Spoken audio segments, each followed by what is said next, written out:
3 jours, la capitale est-mosellane a voyagé à travers le monde sur des airs de swing manouche à l'occasion du premier Jazz Festival de Forbach.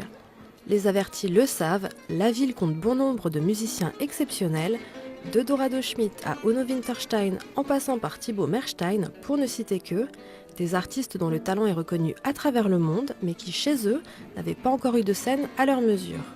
Depuis plusieurs années, en fait, on est plusieurs à penser qu'il est dommage qu'une communauté qui va jouer à New York, qui va jouer en Australie, qui va jouer partout en Europe et dans le monde, n'ait pas un événement qui lui soit propre et qui permette à cette communauté de se dévoiler un peu plus et voilà, que les Forbachois se rendent compte du potentiel de grands artistes qui vivent dans cette ville. Si l'idée a mis du temps à germer, elle s'est vite concrétisée. En quelques semaines, les artistes manouches et leurs amis ont monté avec l'appui de la mairie ce premier festival, avec déjà les plus grands noms du jazz manouche. Résultat, une affiche exceptionnelle qui a drainé des visiteurs de la grande région, mais pas seulement.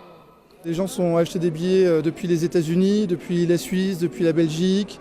Et je pense que ça a participé à l'idée que Forbach est une ville qui a vraiment un gros potentiel parce que ces gens, on espère, ils vont nous faire une bonne publicité. Et si on pérennise en fait cet événement, on va pouvoir s'en servir pour véritablement faire de la promotion du territoire. Mixant jazz français et musique tzigane, concerts gratuits et autres sur réservation, l'équipe du festival a rendu accessible à tous cette musique festive et entraînante. Tout le week-end, dans les crins du parc du Schlossberg, les spectateurs sont venus en nombre profiter des derniers concerts.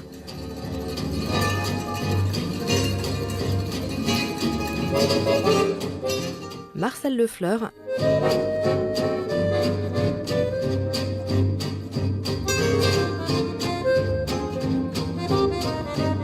référence dans le monde du jazz aux côtés de Brady Winterstein.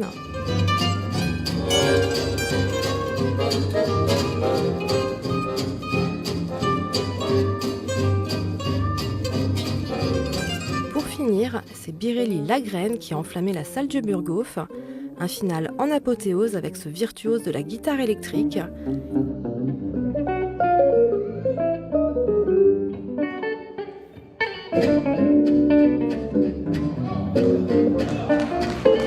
Il n'y a pas de doute, ce week-end, Forbach était la capitale du jazz, un titre que la ville devrait conserver encore de longues années.